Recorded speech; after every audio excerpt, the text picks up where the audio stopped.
Hello, hello. Hi, everyone. Welcome to a new live stream. Um, hi, hi, everyone. Here I am. Welcome to a new live stream. How are you? I hope you're doing well. Today, today we're going to talk about five common phrases in Spanish that you must know. This is some series of videos that I'm making. This is episode 11. So, yeah, if you want to check out the previous episodes, please just feel free to browse my channel.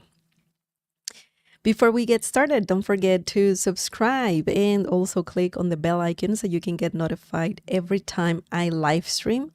I want to give a big shout out to our Cafecito members, Thomas Jenkins, Great at Work, Janko Juan, Regulation D, Brianna L, Nick Ross, James Mullin, Robert Green, Michael Lee, Gregory Ramirez, Ruby Brockenberry, Christopher Michael, Wilter Fell, and David Beaver. Thank you guys for the support. El cafecito está delicioso. Muchas gracias por el apoyo. So if you want me to give you a shout out, you can become a Cafecito member if you want to know more about it and the perks when getting it. When getting the membership, you can just click on the join button down below. Excellent. Thank you again, Cafecito members. Muchas gracias. Muchas gracias. Okay, so today we're going to talk about a lot of Spanish vocabulary, lots of phrases and meanings and how to use them. It's very exciting.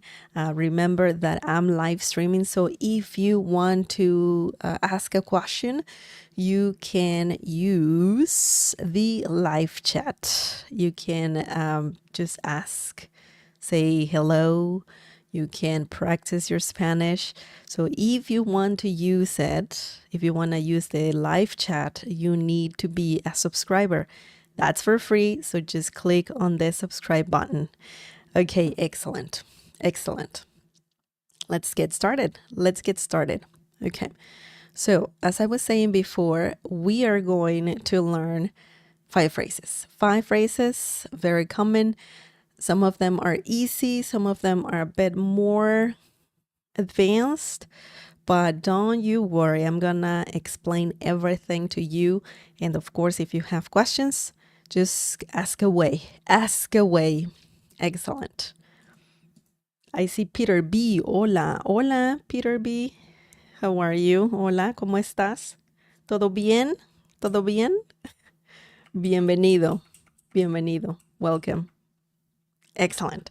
So the first phrase, guys, very easy. I hope so, though, because I know I told you some phrases are not too easy.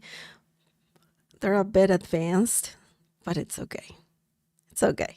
We got this. Oops. Okay. Now you can see it. Muy de vez en cuando. Muy de vez en cuando. Muy de vez en cuando. Remember, the Z sound in Spanish is very similar to the S sound in English, okay? So this sound, very similar to S, okay? We really don't have a specific sound for S, the letter S and the letter Z in Spanish. So just keep that in mind. Both of them sound like the letter S in English. Okay. So that's something important to learn for sure. Now this phrase is technically you can say de vez en cuando. Okay, de vez en cuando, but you can also use muy de vez en cuando. Okay, so this makes it a bit more, the meaning intensifies, I would say. Let me show you what this phrase means. It's an easy one, it's a common one, and it's a good one for sure. Okay, so this means once in a blue moon. It's very similar to that saying. And also it means very occasionally. Okay, so when you do something not that often, very occasionally. So muy is very similar to saying, or it means very, okay, very or so. Muy bonito, very beautiful. Muy caliente, very hot, okay? So muy intensifies this phrase. So if you just say de vez en cuando, that's similar to saying once in a blue moon, okay? But if you add muy, man, it's like you barely do that. You never do that, but sometimes you do very, very occasionally, okay? So let's look at some examples using this phrase. Remember, we are not literally translating this phrase because, as I said before, muy means very or so. De means of or from. Vez means time, as in once, twice, 3 times, 4 times. Okay, so we're talking about that kind of time. And also en is very versatile. It means in, on, and at. So that's a very useful little word right there. And cuando means when, okay? So the literal translation, it really doesn't make sense. So it's good to know its meaning as a phrase. Once in a blue moon, very occasionally. Okay, now let's look at some examples using this peculiar phrase. The first example is de vez en cuando me doy el gusto de un pastel de chocolate. De vez en cuando me doy el gusto de un pastel de chocolate. Okay, so let's break this down. Before that, let's see the meaning. I think it's better to look at the meaning first. The meaning is I treat myself to chocolate cake once in a blue moon. Okay? Man, chocolate cake is delicious. But yeah, sometimes, I mean, it's not a good idea to eat chocolate cake every day or cake in general every day. But once in a while, very occasionally, people eat cake. Okay? So let's break this down. De vez en cuando. So that's the phrase we're learning today. And that means once in a blue moon. Yo me doy el gusto. Okay, yo me doy el gusto. Darse el gusto. This is a verb, right? By the way, this is a verb. The verb dar. Dar. Dar, D-A-R, means to give. Okay, but when you are talking about treating yourself, the phrase darse el gusto means to treat oneself. Okay? So if I say yo me doy el gusto, that means I treat myself. Okay? That's a great phrase right there. It's amazing. I love it. De is like you are adding more to the sentence, because you can say me doy el gusto de comer pastel. I treat myself to cake, to eating, just eating cake in general. So de in this situation is similar to. okay? Un means a. Technically, you're saying a chocolate cake. In English, you don't have it, but in Spanish, when talking about cakes, you can say un pastel, dos pasteles, tres pasteles. So if you're talking about just one cake, you can say un. So that means a pastel de chocolate means chocolate cake. A chocolate cake. That is the literal translation. So pastel, cake. Pastel, by the way, pastel is a noun and it's a masculine noun. That's why we're saying un. Un is masculine. It means a, right? And that's why we are using it with pastel. Pastel is masculine, then un has to be used, okay? When you're talking about flavors, you use de.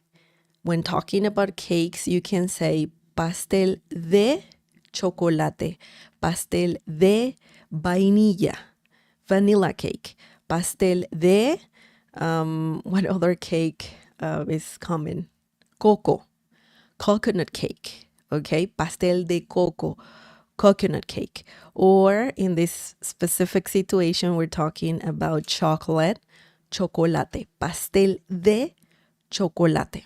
Okay, so that means chocolate cake, pastel de chocolate.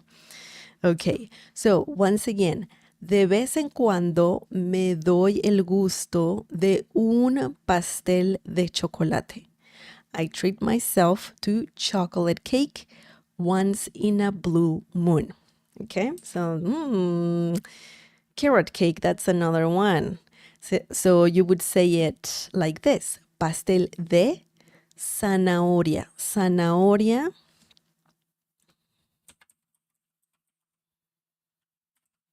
The great one. Pastel de zanahoria means carrot cake. Okay, so you can just have pastel de and then add the flavor, okay, or vegetable in this situation. Chocolate. Okay. Now, if you want to say very, very occasionally, you can do this. Just let me erase all of this. You can just put here muy. Muy de vez en cuando me doy el gusto de un pastel de chocolate. Okay? So that means I treat myself to chocolate cake like very, very occasionally. Okay? So you can say that as well. Excellent. Excellent. Let's look at the next example using this phrase. It's a good phrase. Everything in moderation. Yeah, right? Cake in moderation. Sugar in moderation. I gotta say, I don't have a sweet tooth, so it's okay for me. I don't mind not eating cake at all. But yeah, I mean, once in a while, de vez en cuando, yeah, a tiny bit, you know? Okay. Now, the next example is, ella usa tacones altos. Ella usa tacones altos. We're not talking about tacos, by the way. Solo de vez en cuando. Solo de vez en cuando. This means, I'm going to have to move this up a bit. This means she wears high heels only once in a blue moon. Okay? Very occasionally or occasionally. Okay. So, let's break this down. Ella means she. Okay? She. Usa comes from the verb usar. which means to wear or to use. Usar is another great verb that has quite a few meanings, by the way. Ella usa, when talking about clothes, shoes, and mostly shoes and also like accessories, you can use the verb usar for that, okay? And it means to wear in that situation, in that peculiar situation.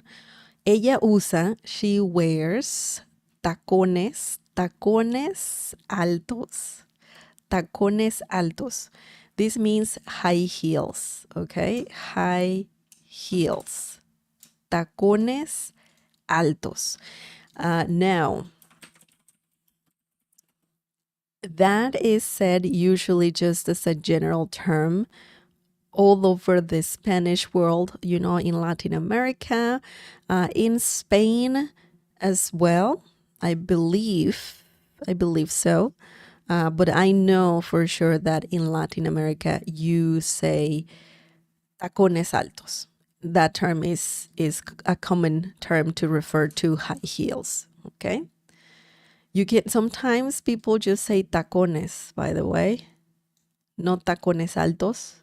Some people say just tacones, which means also high heels, okay?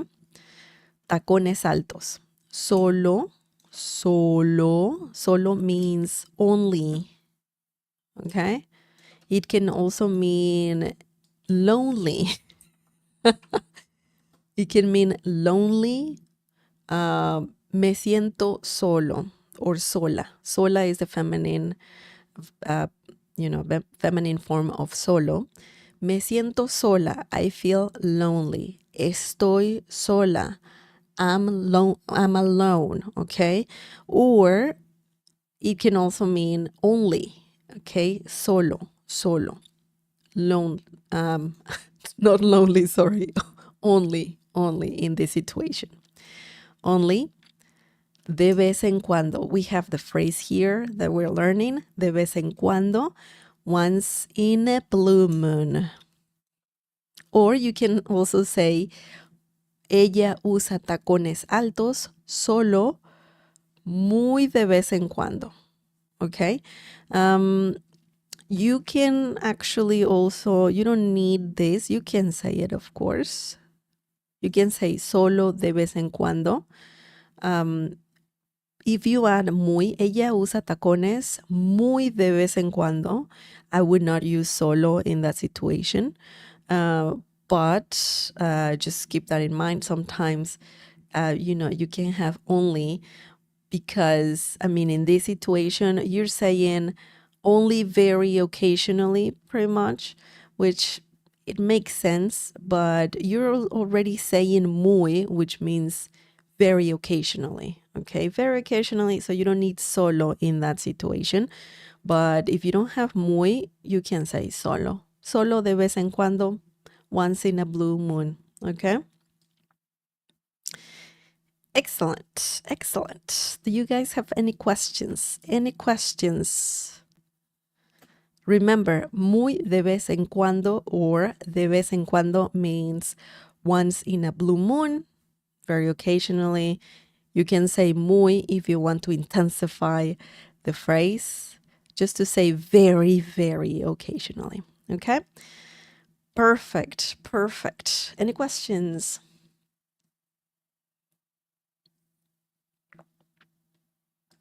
I see. Trite. Hola de Inglaterra, me encanta tus videos en YouTube. I hope you understood all that. I'm still learning your beautiful language. Oh yeah, it's pretty good. It's pretty good, yeah. Hola de Inglaterra. I would say hola desde. Desde means from. You can also say de, but desde is technically more correct. But I understand. Me encanta tus videos en YouTube. Perfect. Perfect. Very good. Very good. And thank you. Thank you.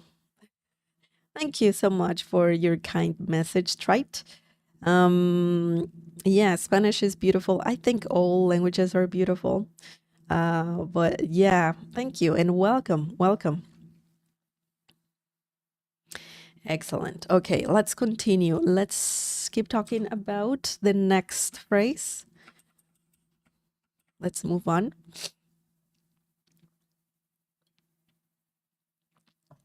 Okay. Tirar. Oops. I'm revealing everything. Tirar la toalla. Tirar la toalla. Tirar la toalla. What does this mean? What does this mean? Oh my goodness. I really like this one. Tirar. Tirar means it's a verb and it means to throw. To throw something. Okay? La means the, feminine, by the way. The toalla. Toalla is a feminine noun, and that's why we're saying la. Okay? Toalla means towel. To throw the towel. Okay, let's see the meaning of this. This means to give up. To give up. Sad, sad. To give up. So, there's different ways to say to give up in Spanish. One way is to say tirar la toalla. Okay, so once again, this is not a literal thing. Okay, it's not a literal thing. We're talking about giving up. In Spanish, you can say rendirse. Rendirse means to give up as well.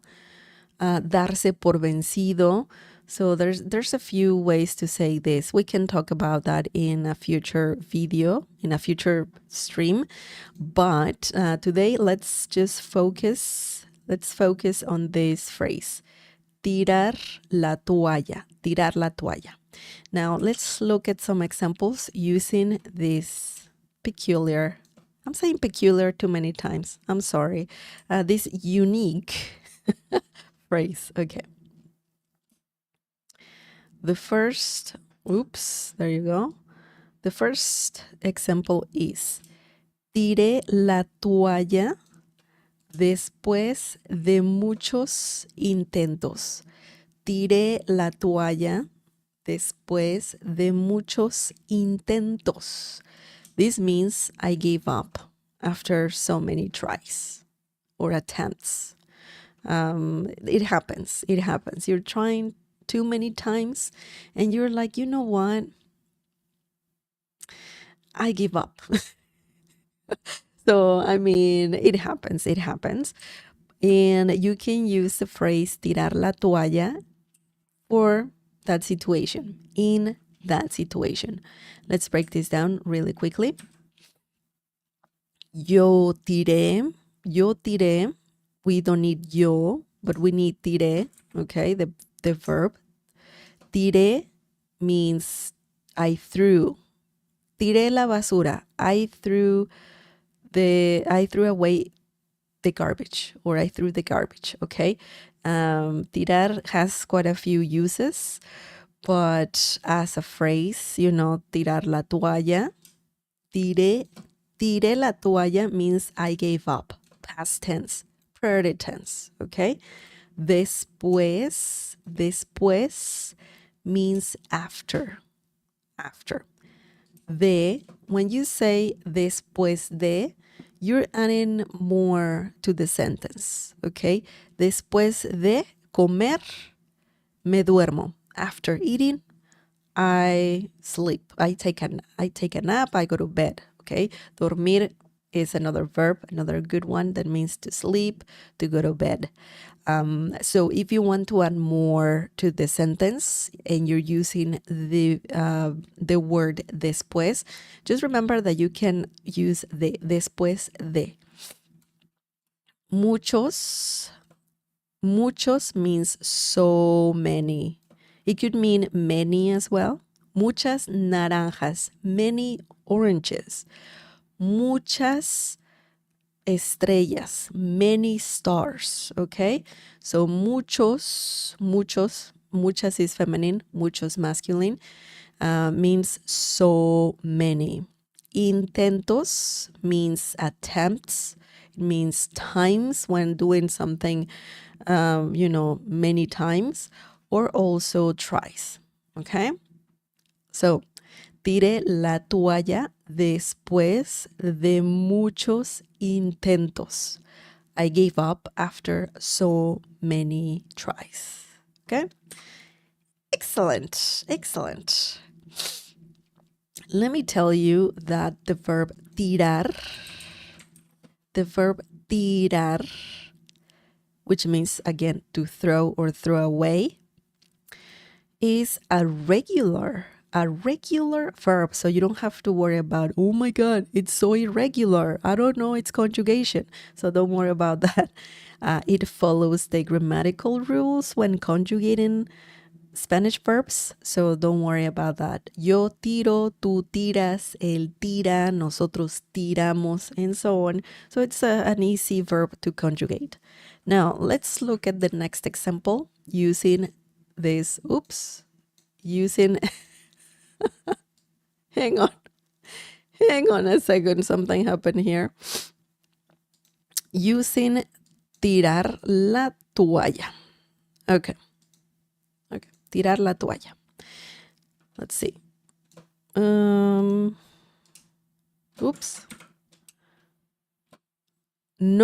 tires la toalla. No tires la toalla. Tú puedes. Ten paciencia. No tires la toalla.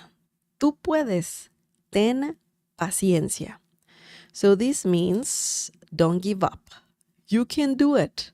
Be patient. Wow, this is very positive. I like it. Okay. So let's break this down. No tires. Tú no tires la toalla. We don't need tú, the personal pronoun tú, which means you, but we need the rest. We need the verb, we need the phrase, and if we are going to make it, if you want to say don't do something, you just need to add no before the phrase. No tires la toalla. Don't give up, okay? Don't give up. Tú, by the way, tú needs an accent mark. Tú puedes, okay? This phrase, tú puedes, we need tú in that phrase there because it's just an expression, tú puedes, that means you can do it, okay? It's very similar to saying that. Tú ten paciencia. Now, we don't need to here. If you want to remember this phrase, ten paciencia, that means be patient, okay? Be patient.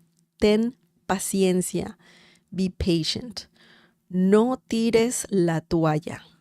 Tú puedes. Ten paciencia. Don't give up. You can do it. Be patient, okay? So this is a great phrase, tirar la toalla. Once again, it means to give up. It's very similar to saying to give up. I don't know why to throw the towel. Maybe it's something related to sports. I don't know. But tirar la toalla is a common phrase that means to give up in Spanish. Now, do you guys have any questions? Do you guys have any questions? Let me just do this. Let me see.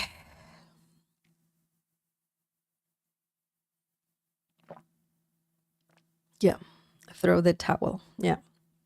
Hello, Clemmy. La idioma mejor en mi opinión. El mejor idioma en mi opinión. Excellent try. Yeah, it means to give up. I was torn between using de and desde. Really? I didn't know which to use. Like the story of dread when choosing between por and para. Por and para. I actually have a video about that. Yeah, I know it can be tricky to use either one. But yeah, desde means just by itself. Desde means from. De also means from, but it depends. It depends on the situation. Desde, the main meaning of desde, the main meaning of desde is from. Okay, so if you want to say desde or from in Spanish, use desde. Now, de is more versatile. It works a lot. It works really well with other words. So usually it's part of something like phrasal verbs, that you have the verb and de, okay? So it's more flexible. But de can mean from as well and off, okay? But for example, if you're coming from a place, you can use de, okay? If you are at a place and you're saying, hey, hello from England, then you are at that place, right? So you can say desde. It's used in that way. But yeah, they can mean from, off as well. So it's a tricky word for sure, but it's not that difficult. Okay, any other question?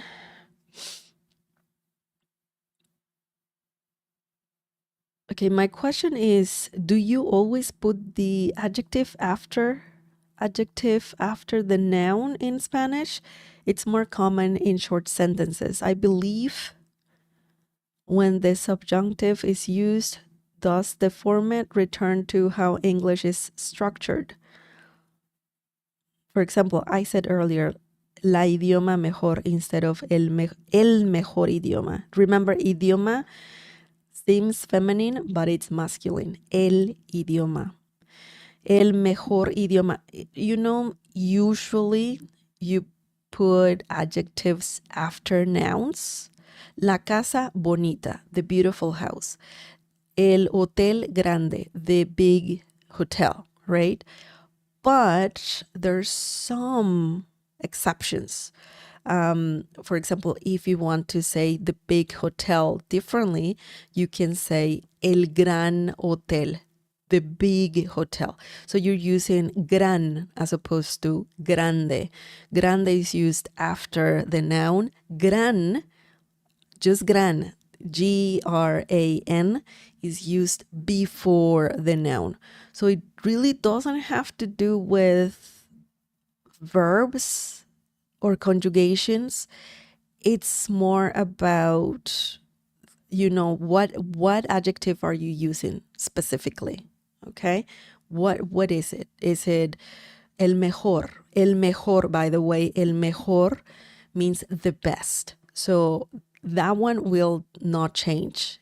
You can say el mejor hotel, the best hotel.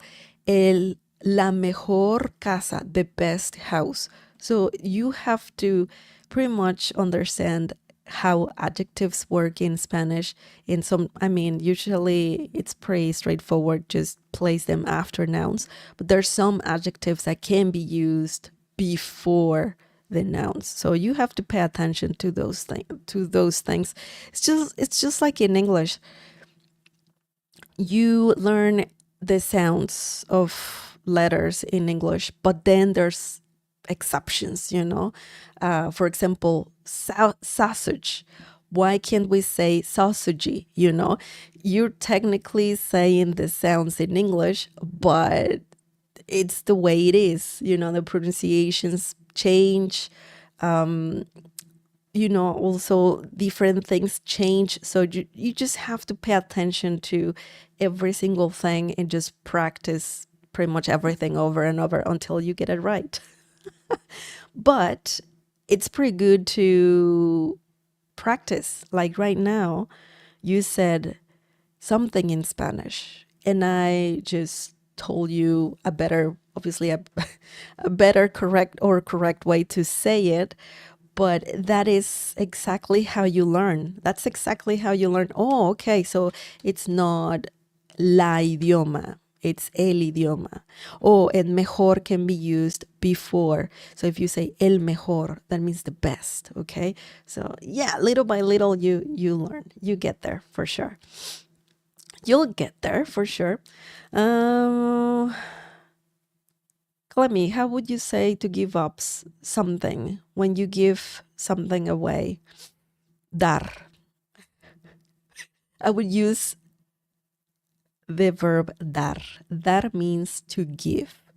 It could be a present, or it could be just you're giving something to someone or giving something away. Dar. So you can say, for example, te doy mis libros. I'm giving you my books. Okay. You can add more to that, but using the verb dar, D-A-R, means to give. Okay. So that's a different story for sure. So really quickly, dar, that's, let me show you. Dar means this one here. Dar means to give. Now, if you want to say to give up something, it depends what do you want to say. If you want to just give something or stop using something or just give something to someone, just dar is the verb. If you are doing something else, the thing is, to give up can be used in different situations as well. So you can say a bunch of things, if you're giving up something like smoking, that's different, right? That's a different. So we cannot translate to give up literally into Spanish because it has so many uses to give up that you can say different things. Okay, so if you want to give up something like a habit, it will be dejar. If you want to give up your job, then that would be renunciar. If you want to give up, I don't know, an idea, studies, something like that, then it will be abandonar. So it's so many different verbs that you can use. But if you want to just give something up or give something to someone, dar. Depends. It depends what you want to say, really. Tirar la toalla, though, let's go back to this. That means to give up. Okay? So let's move on. Let's talk about. Thank you for your questions, by the way. Very good, very good.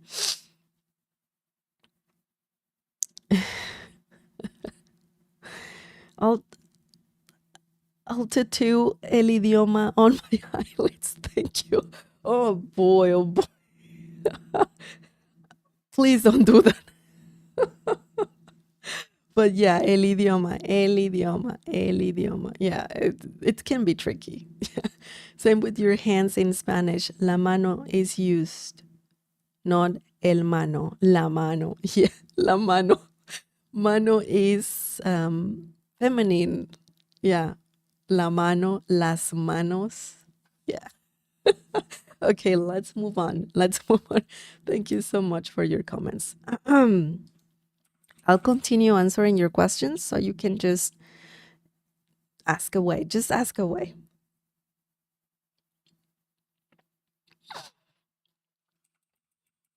Okay, let's move on.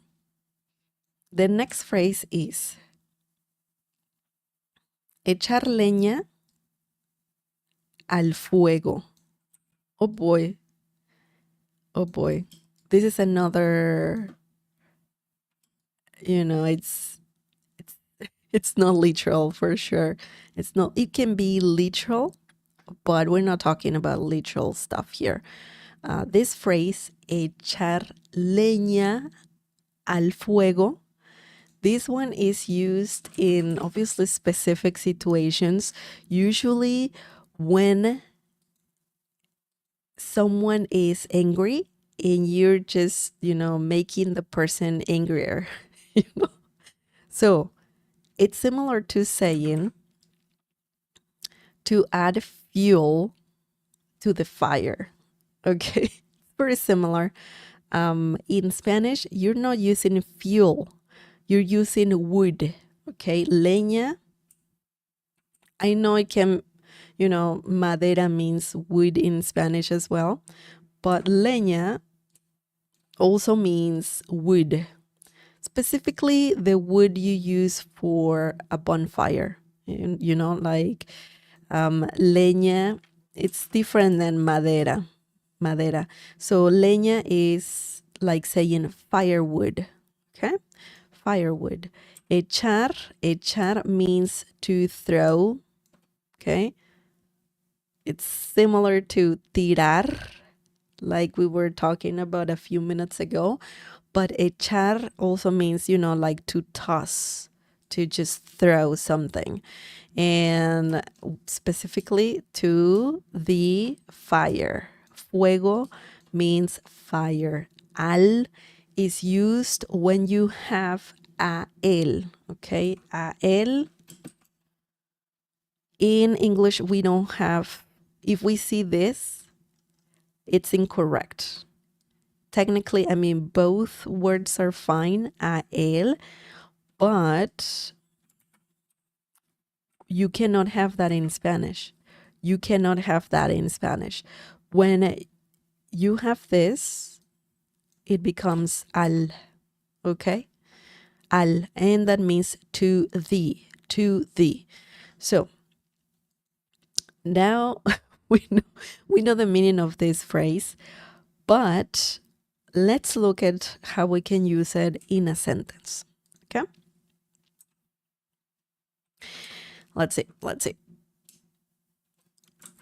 No digas nada. No digas nada. No le eches leña al fuego. No digas nada. Shh. No, that's probably people. If you do this, if you shush people, I think they get angrier. But technically, you're saying don't say anything, okay? No digas nada, no le eches leña al fuego. This means don't say anything. Don't say anything. Don't add fuel to the fire, okay? So this phrase is very similar to the English one. We're talking about fire, someone being all angry and you just don't want to make things worse, essentially. No digas, tú no digas. We don't need tú, we need digas. Digas comes from the verb decir, which means to tell or to say, okay? Tú digas, that means you, say, but in this situation, no digas means don't say. Don't say. No digas, don't say. Nada means nothing, but also it means anything, okay? No digas nada, don't say anything. Nada is used in negative sentence, so you need to have a no here, okay? No digas nada. Don't say anything. No comas nada. Don't eat anything. No grit. I'm trying to figure out. I mean, I'm trying to think of another verb. No. No digas nada. No digas nada. No comas nada. No. You know what I mean? I just forgot what other thing I can say. I can use nada with. No platiques nada. So that's similar to saying the same thing. Don't say anything, but it's like don't chat about anything. Okay. So nada is a very great word that means anything or nothing. No, again, negative. No can mean no. It can mean don't. It can mean will not or won't or didn't as well. So no is very versatile as well. Le eches, we're using a reflexive pronoun here. Okay. Le. Le is a pronoun and you're pretty much saying it. Okay. So le can mean him, her, it as well, or you formal. It's a reflexive pronoun, okay? It can be an indirect object pronoun as well. So just keep that in mind. No le eches, leña al fuego means don't add fuel to the fire, okay? So it's very likely that you will have to use a reflexive pronoun. So le, me, te, nos. But usually, it's not that difficult to use those pronouns. But technically, you're saying echarle leña al fuego. Okay? So it's just to throw fuel to the fire, and le refers to it. Just don't add the firewood, don't add fuel to the fire. Okay, even though we have fire here, le is necessary as well. Okay, so let's look at another example using this phrase really quickly. Ella le echó leña al fuego con lo que dijo. Ella le echó leña al fuego con lo que dijo. Okay? And this means, let's see what this means. This means she added fuel to the fire with what she said. So she said something, and whoever heard that didn't like that at all. Didn't like that at all. That made things worse. Okay. So, ella, she, le, again, we're using le. Why? Because we're referring to the fire. Okay.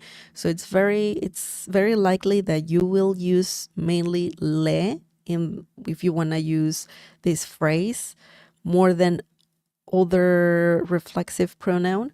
So le echó leña al fuego.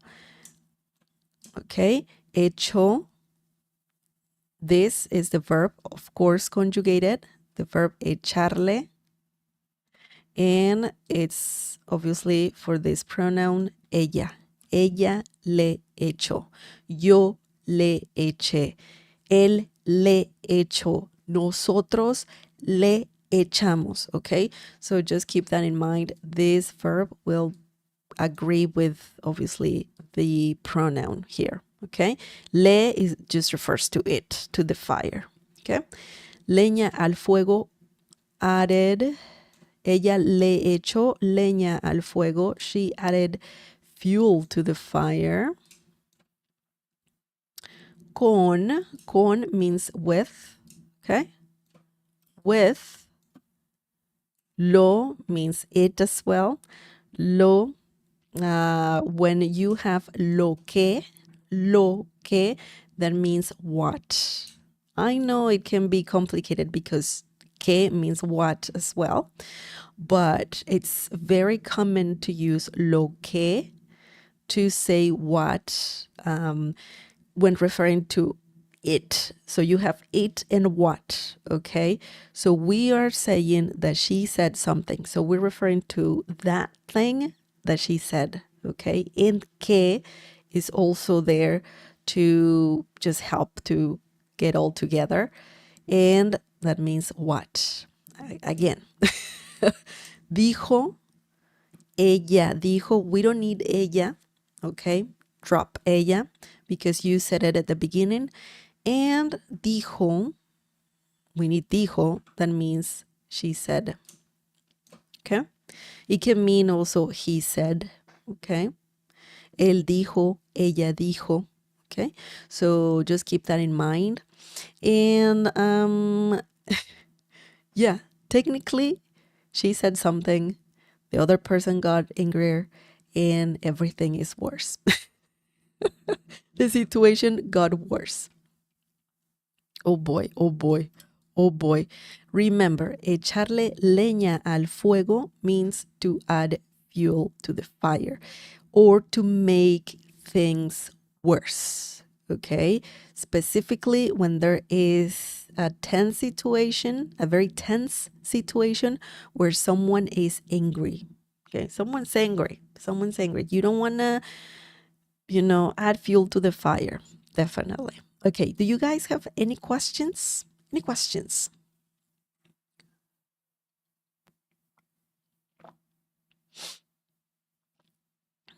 Okay. What's your opinion on using Chat GPT to learn your beautiful language? I don't use Chat GPT.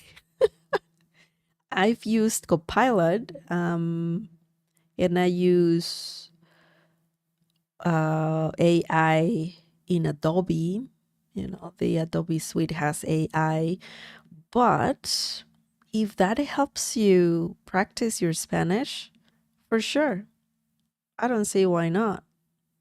Yeah, go for it. If you're comfortable using Chat GPT, yeah, for sure. I think you can talk to that application or that AI, and you can have a conversation, I think. So yeah, you can probably talk to to the AI and practice your Spanish, or yeah, even like learn Spanish. Why not? I mean, if you don't have any Spanish speaker around you, that you can have a conversation with in Spanish, I think ChatGPT could be a useful tool for sure. No haces nada. Yeah, that's another way to use nada. You're doing nothing. Yeah. Yeah. Thank you for sharing, Mika. Free Spirit, welcome. Welcome, guys. Welcome. Okay, the next one. Let's move on. We have two more phrases, and that is it.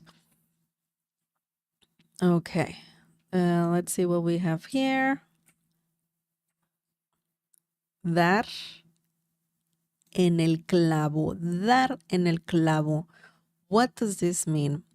This is a great phrase when you nail something, you nailed it, when you do it right. So this means to hit the nail on the head, okay? Or to get something right, okay? So dar en el clavo is very similar. It's almost a literal translation of the phrase to hit the nail on the head. Okay. Why? Because clavo, I got I used the wrong layer. Oh my goodness. Clavo means nail. Okay. Dar means to give, but sometimes it refers to just, in this situation, to just hit the nail exactly where it needs to be hit, on the head.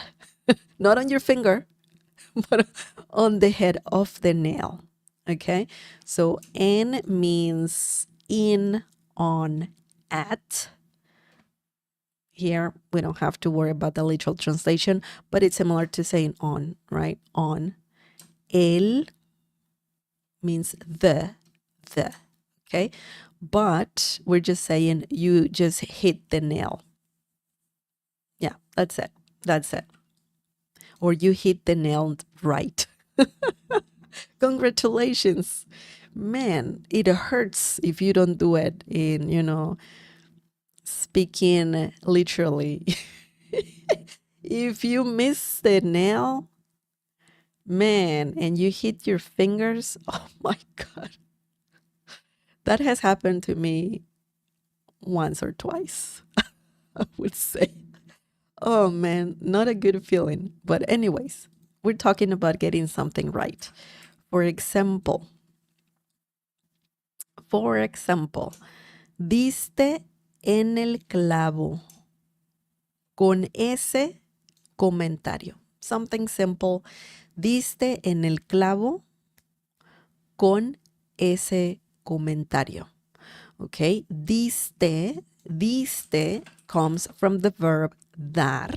Okay, diste, and that means you, okay, you hit the nail on the head. Diste en el clavo. You did.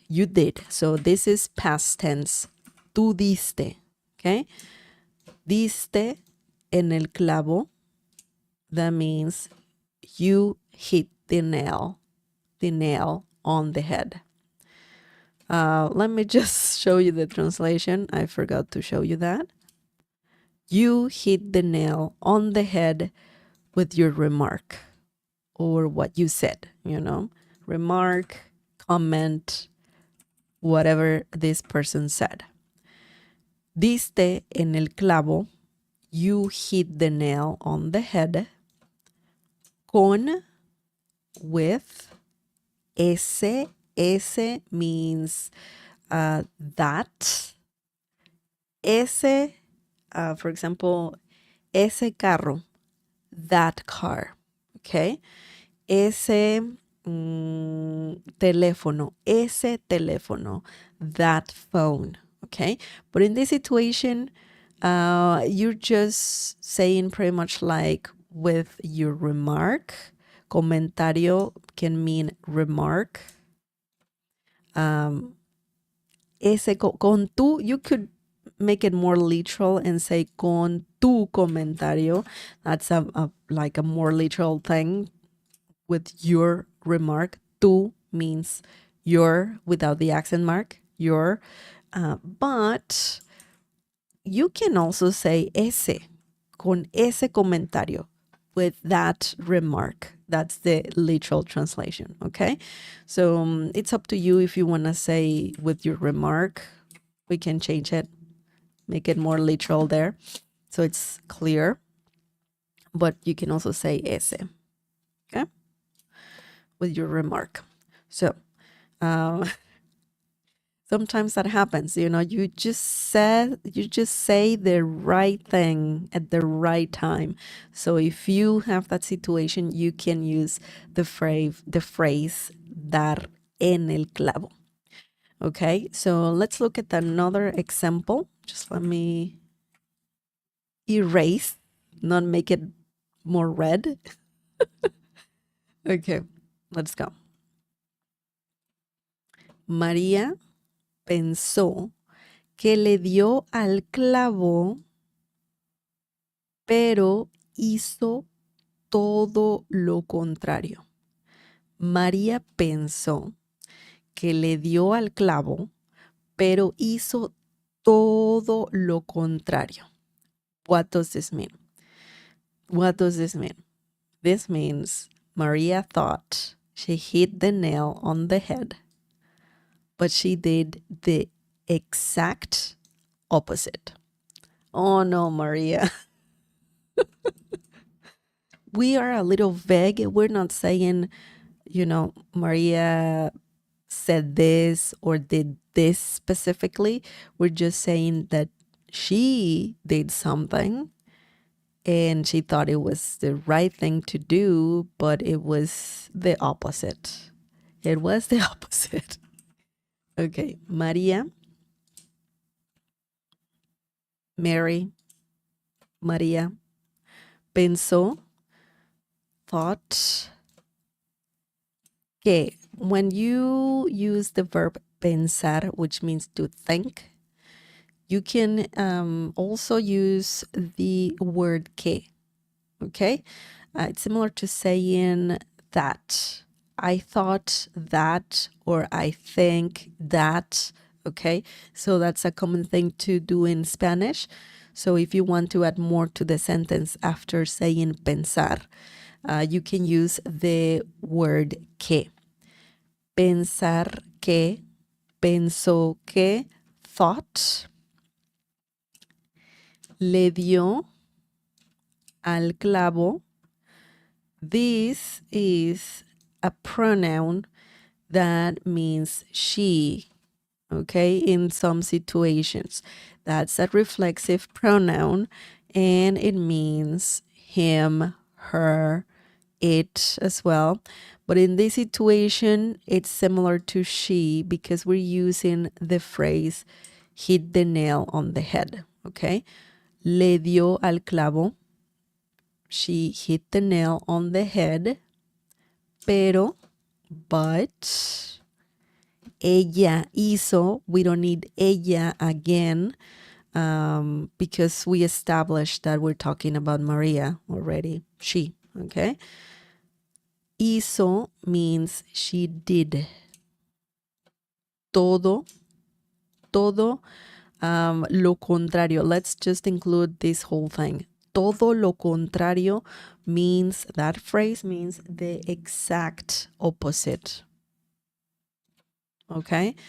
Todo lo contrario. Contrario means opposite, pretty much. But it's a common thing to say in Spanish, todo lo contrario. The exact opposite. Okay? So let's keep that in mind. That's another great phrase that we are learning here. And remember, dar en el clavo means to hit the nail on the head or to get something right. Okay? And remember that you need to know the conjugation of the verb dar if you want to use this phrase. And also remember, we can use some reflexive pronouns. Okay? Le is one that you can use when using this phrase for sure. Okay. Do you guys have any questions? Any questions?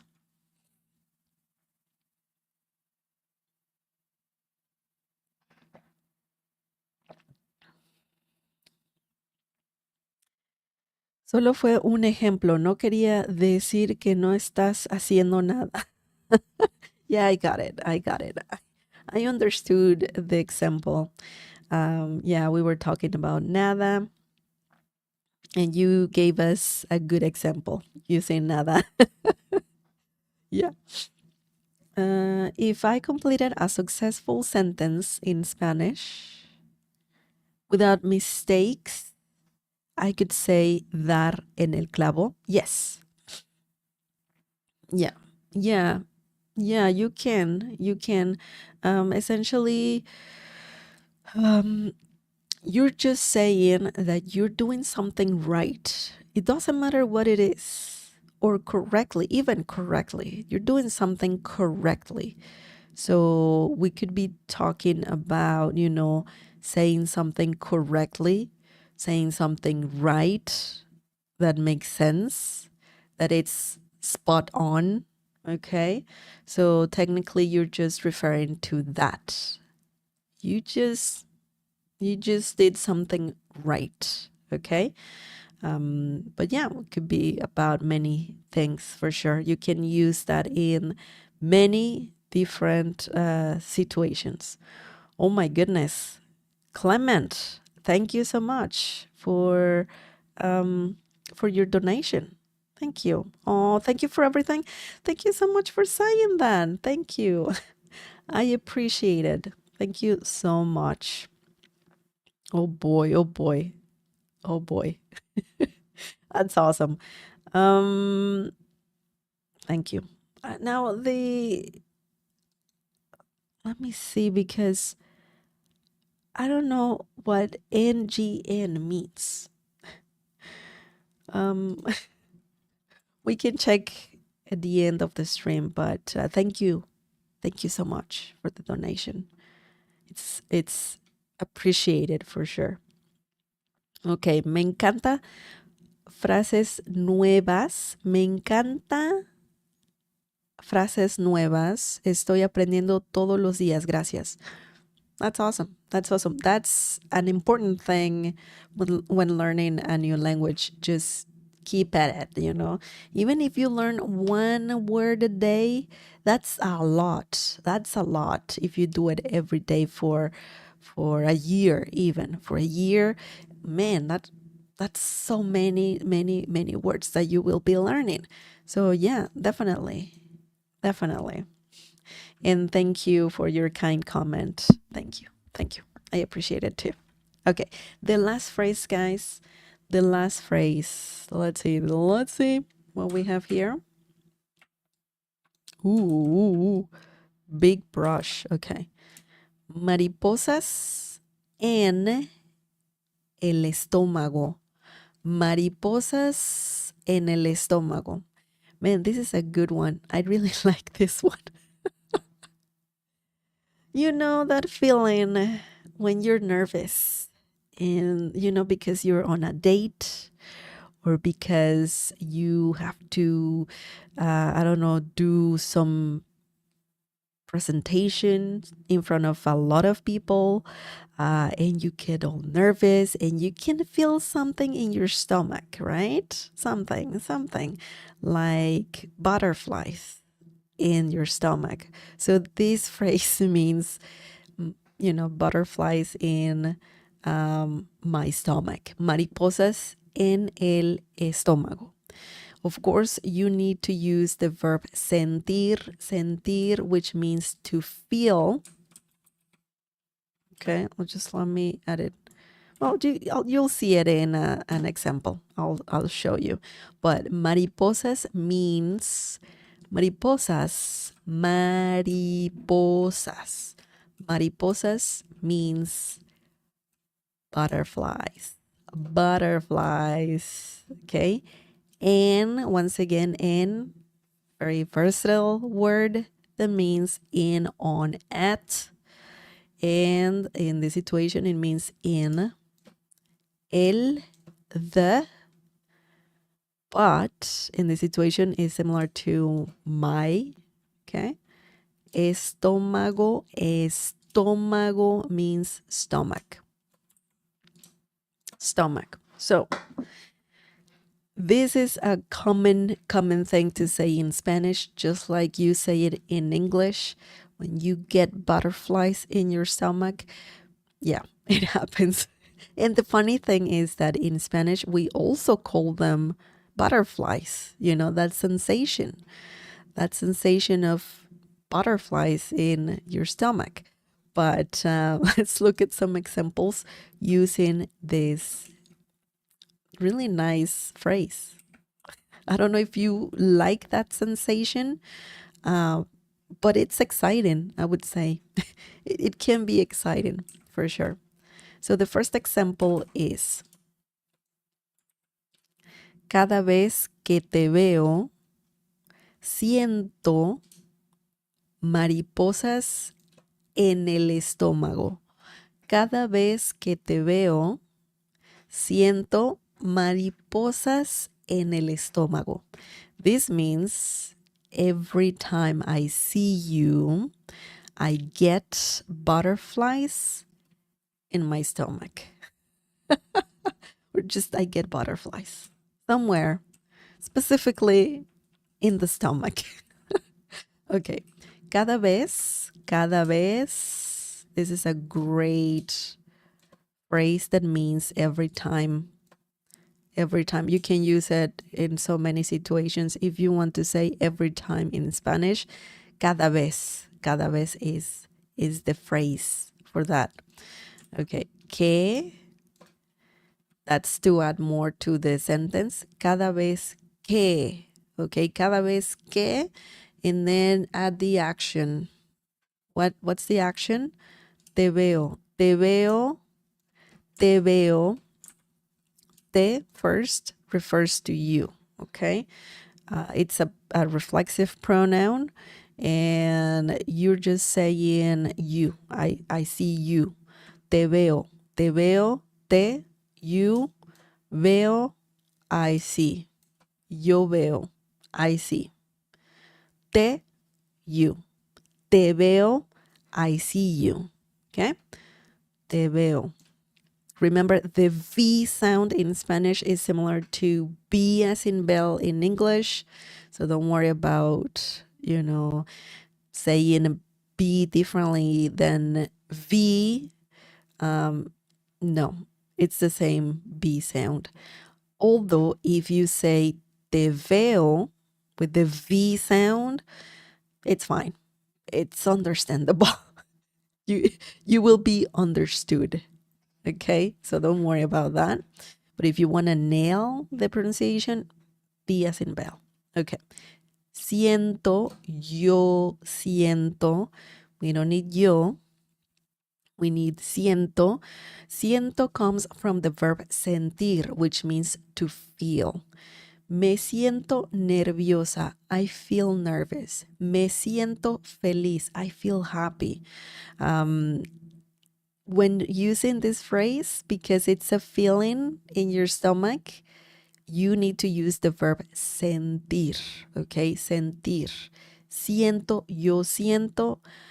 It's similar to saying in this situation, I get.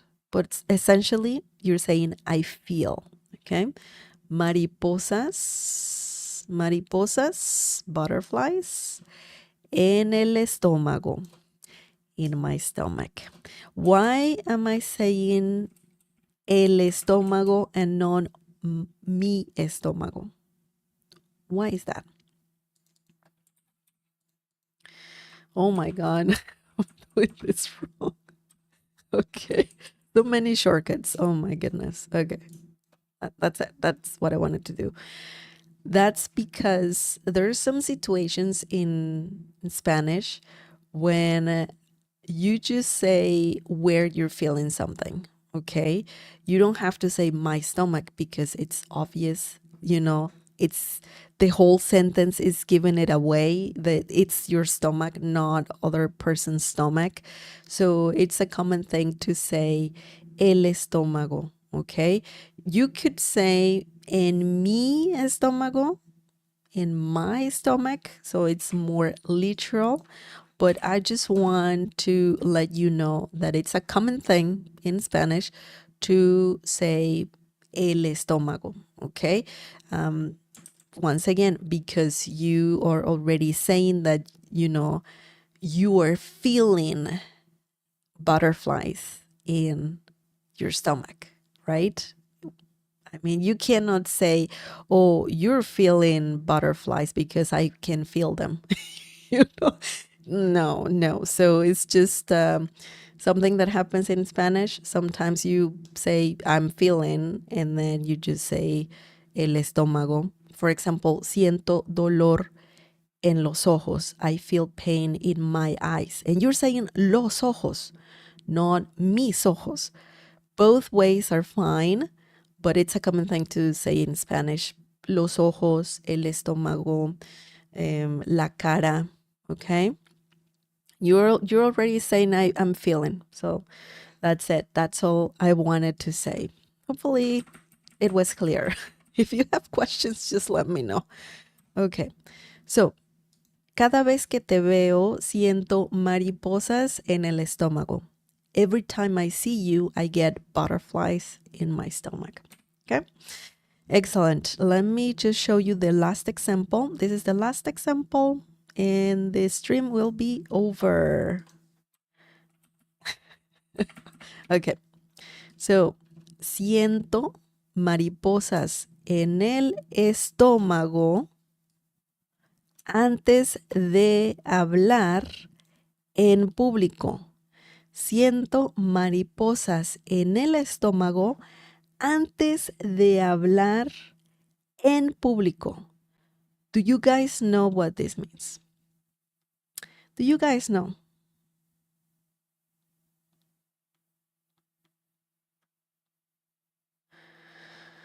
Sorry, I had to send that message. Siento mariposas en el estómago antes de hablar en público. This is another common thing that happens when you're feeling very nervous before speaking in front of people. It could be, a small group of people or thousands, or who knows. You can feel nervous for sure, and you can feel that sensation of butterflies in your stomach. So the translation is, I get butterflies in my stomach before speaking in front of a crowd. So let's break this down really quickly. Yo siento, again, we're saying yo siento, we don't need yo, we need siento. Mariposas en el estómago. Okay. And that means I get butterflies in my stomach. Antes means before. Okay. Antes de, when you want to add more to the sentence, after saying antes, you can use de. Antes de comer, tomo agua. Before eating, I drink water. Antes de hablar, before speaking, okay, before speaking.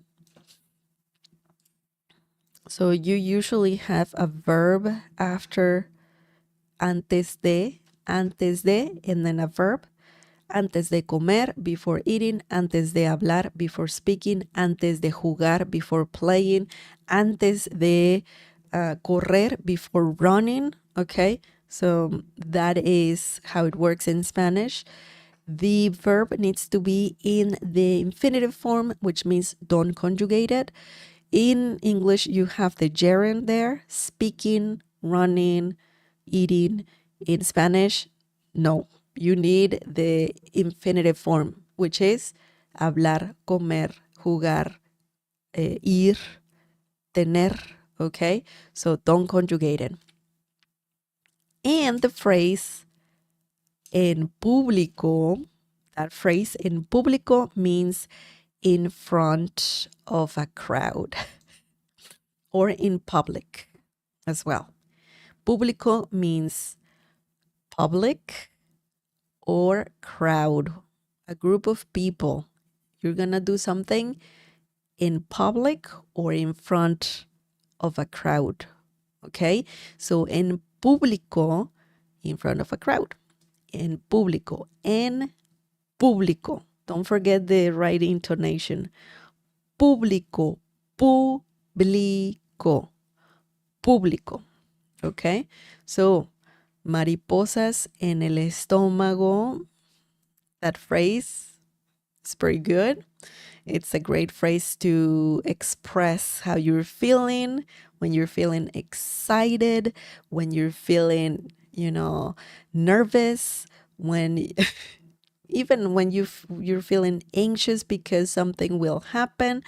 Usually good, So I'm talking about dates. I'm talking about things, exciting things like doing something in front of a crowd, and so on. Okay. Now, do you guys have any questions?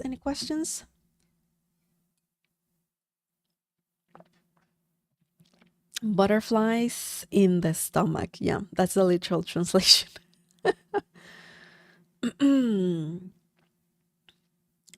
You could say, estoy nervioso, ayúdame, por favor. Yeah, you can say that as well. The person may ask, how can I help you? ¿Cómo te puedo ayudar? So that's a great way to just let someone know, hey, can you do this or that for me? puedes ayudarme con la comida. Can you help me with the food? Me puedes ayudar or puedes ayudarme con something specific, con los documentos. Can you help me with the documents if you're having a presentation? Yeah, it's a lot of, you can add a lot of things there. You can let them know for sure a lot of things. Is there another word for stomach? Yes. That's a good question. I mean, estómago is like the general term for stomach, okay? But there's some that are more informal. Some people may say panza. That's very informal. That means belly, okay? Let me show you. Just, you gotta be careful with this one. La panza. Man, la panza means belly. Hang on. Let me just do this. La panza, belly. So you can say, siento mariposas en la panza. I feel or I get butterflies in my belly. Okay, or I'm feeling butterflies in my belly. That's technically what you're saying. Another way to say stomach, man, you can say, this one is informal. So if you are referring to your belly, that's fine. You can say la panza, mi panza, but don't say this to someone. Like, you don't want to say, mira tu panza, look at your belly. No, because you're pretty much, calling that person fat or overweight, just chubby. Those terms that are not really good to use or to tell someone.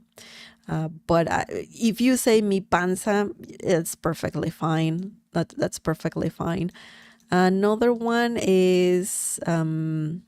Estómago is the way to go if you are unsure. If you don't want to, and if you don't want to offend people, you can say el estómago, stomach. And another one that is really not that polite at all, but you can refer to your belly or your stomach in this way, is la barriga. La barriga, that means similar to belly again. Yep. Or stomach, this area, And I think those are the ones that I know are the most common ones. But if you don't want to get in trouble, just don't tell others or don't call other people's stomach panza or barriga. All that's, you're not seeing it, are you? Oh my God, I'm so sorry. La panza, belly, okay? El estómago, stomach. La barriga, belly, okay? So this one right here, let me tell you. Panza and barriga, la panza, when you're referring to your stomach or your belly, don't talk about other people's belly, and don't call that this, because that's impolite, but if you're talking about your panza, your barriga, that's fine. Estómago is the most common term. You can use this for yourself, if you want to talk about your stomach, or other people's stomach. Okay. Um, and that's it. That's what I wanted to say. Sorry about that. I didn't notice that you were not looking, that I didn't have the screen on. But sorry about that. That's it. Thank you for that question. Similar to saying me duele la cabeza, same context. I get you. Exactly. Me duele la cabeza. That means, I have a headache. You're not saying mi cabeza. Obviously, you can say it, but a common thing to also say is me duele la cabeza. Okay. I feel butterflies in my stomach before I speak in public. You do? That's normal. That's pretty normal. I think everyone feels that way. Why is the infinitive verb always after the? Because that's Spanish for you. There's really no explanation. Just like if I ask, why do you have the gerund after a verb in, for example, I like running. Why don't you have I mean, you could say I like to run, but why is it like you have the gerund, So it's because that's the way English works. So Spanish is the same. Sometimes there's not really a reason why, but the after the, yeah, you get infinitive verbs. It's a common thing. Okay, thanks. You're welcome. You're welcome. Siento mariposas y ansiedad. Y ansioso, ok. Siento mariposas y ansioso cuando trato de conversar en español y la otra persona solo me ve sin responder. Don't you feel? I mean, yeah, I get it. I get it, Lindsay. Thank you for sharing. Yeah, yeah, it happens. It's normal when learning a new language and when talking, when speaking the language, specifically when you try to have a conversation with a Spanish speaker. Man, you can feel butterflies. You get butterflies for sure, for sure. And you can feel a little anxious. That's normal. That's part of the whole learning experience. Yeah, so you're not alone. Lucy, don't worry. And that was a great example and great Spanish. Great Spanish. It was not an example, but your Spanish is great. Your Spanish is great. Durante unos segundos. I mean, when that happens, when the person, the Spanish speaker is like, Spanish speaker is like, huh? Huh? Maybe they didn't hear well what you said, didn't hear you well, or maybe it's the accent, or maybe it's because you're feeling nervous and you can't speak like you would like to, just fluently. But don't give up. Don't give up. You can just repeat yourself. You can repeat yourself. You can simplify things even more. One important thing to remember when learning a language is to keep it simple. Just keep it simple, and then from there you can work your way up. You can add more stuff. You can add more to your sentences, verbs, and make it more, make your sentences more complex, more advanced. But just keep it simple at first, simple. Although your Spanish is pretty good, Lindsay. ¿Puedo preguntar de dónde eres? Yeah, you can. I am from Mexico. Soy mexicana. But I gotta say, well, first, I don't live in Mexico. I live in Canada. So I'm a Mexican Canadian. No, I'm Mexican Canadian. Mexican Canadian. And the thing about the Spanish I teach on this channel is I try to just keep it neutral. I'm not teaching Mexican Spanish. I'm teaching just Spanish, very general terms, nothing specific. But if I talk about something that is used in certain Latin American countries or in Spain, I'll let you know. I'll let you know. If I know, I'll let you know for sure. My God, I don't know why I have this on. La panza, el estómago, la barriga. Okay, that's it. That's it, guys. Muchísimas gracias. He aprendido muchos conocimientos contigo. Thank you, Lindsay. Thank you. That's kind of you to say thank you. I appreciate your kind comments, guys. I have to go. That's right, Lindsay. Thank you. I have to go, but remember that I live stream every morning. I was gonna say every morning, every week. So if you don't want to miss out my streams, you can activate the notifications. I think the YouTube notifications. Yeah, you just have to click on the bell icon next to the subscribe button, and that when doing that, you have to turn everything on, all the notifications on, so YouTube lets you know every time I live stream. I also have a Spanish community on Discord, so you can join for free. You can find the link down below. Just read the rules before joining, please. Otherwise, you may, if you follow the rules, you can get kicked out. So read the rules and join for free.